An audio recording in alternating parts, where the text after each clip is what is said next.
Episode 3: Understanding Cultural Heritage Management Strategies and Practices. Chapter 1: Unveiling the Concept. In the previous episode, we explored the World Heritage System, in particular, the nomination procedures. The idea of a nomination dossier may still ring a bell for you. It is the vital document produced by the state party to convince the international heritage experts and the World Heritage Committee that the nominated site has outstanding universal values, also known as OUVS, and that the state party is capable of preserving the OUVS via a thorough systematic protection mechanism. Therefore, apart from the OUV demonstration, the other fundamental component of the nomination file is a comprehensive management plan. The reason that the World Heritage Convention requires a management plan lies in the following two facts. First of all, World Heritage Sites are recognized as legacies of humanity as a whole, holding significant cultural value.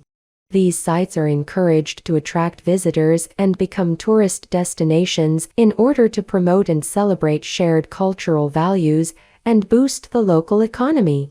By showcasing these sites to a global audience, a sense of cultural appreciation and understanding can be fostered. Additionally, tourism can serve as a catalyst for economic growth at the local level by generating revenue, creating employment opportunities, and supporting the development of surrounding communities. Secondly, cultural heritage management is essential for preserving the irreplaceable values associated with these sites. Once lost or destroyed, the authenticity and significance of cultural heritage cannot be recovered. Therefore, effective management is needed to ensure their protection and longevity. Cultural heritage management (CHM) henceforth serves as a means to balance the utilization of cultural heritage sites and the preservation of their values. It involves developing strategies and plans that promote sustainable use, visitor management, conservation efforts, and community involvement. This approach ensures that economic benefits derived from tourism and other uses do not come at the expense of irreversible damage to the sites. In the cases of World Heritage nominations, states parties typically establish a comprehensive legal framework consisting of laws, acts, and regulations to ensure the proper preservation and protection of heritage sites. These legal instruments serve as the foundation for managing and safeguarding the nominated sites according to internationally recognized standards. Additionally, state parties also employ administrative measures to support the management of heritage sites, which often involves the formulation and implementation of administrative policies and guidelines that govern various aspects of site management, including but not limited to visitor management, conservation practices, community engagement, and sustainable development. These administrative measures complement the legal framework by providing more specific and practical guidance for the day-to-day operations and decision-making processes related to heritage site management, and also institutionalized the preservation mechanism. Additionally, a monitoring system is an important measure prioritized in CHM, especially the post-nomination management, to ensure the preservation of heritage sites. It often involves the establishment and implementation of a systematic approach to gather data, evaluate the condition of the sites, and track any changes or threats that may arise. Apart from the technical aspect, community engagement is another essential component in CHM practices. Both the World Heritage Convention and the Convention for the Safeguarding of the Intangible Cultural Heritage address issues related to community engagement. Communities who live near heritage sites or practice forms of intangible heritage are acknowledged as stakeholders.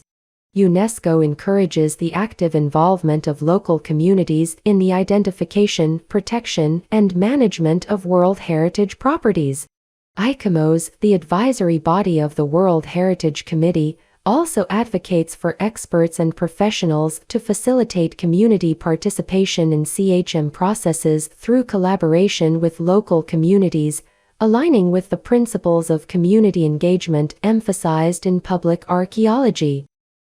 Effective community engagement, achieved through education and collaboration, aims to foster a sense of ownership among local communities and include them in decision-making processes. When referring to the broader sense of the community, including the national and international community, the goal narrows down to enhancing knowledge and understanding of heritage for potential contributions to heritage protection.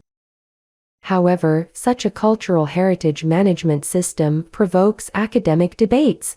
One of the key challenges is that the CHM has become a technical process where experts' knowledge interests are used in assessing values and meaning of heritage sites, and are hence prioritized in public policy making. In this sense, CHM goes beyond a technical process, with its nature being managing conflicts over proper usage of heritage sites, as well as conflicts over the meaning-making of the past via heritage, and the usage of the selected past at present.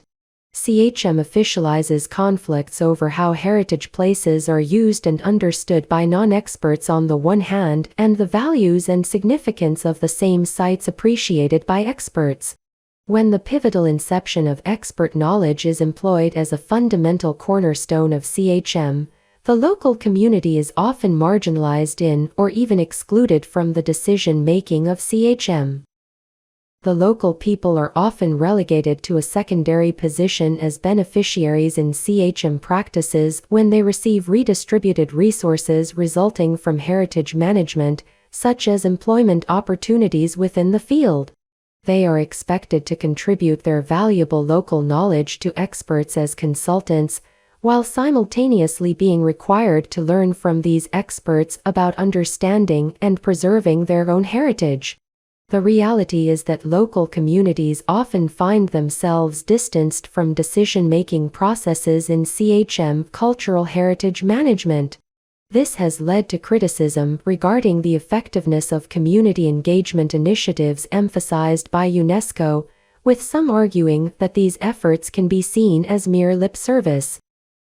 In the next chapter, we will introduce an interesting heritage making and management case to illustrate what a community-dominant heritage project is like and what roles the local community and archaeologists played in the CHM process.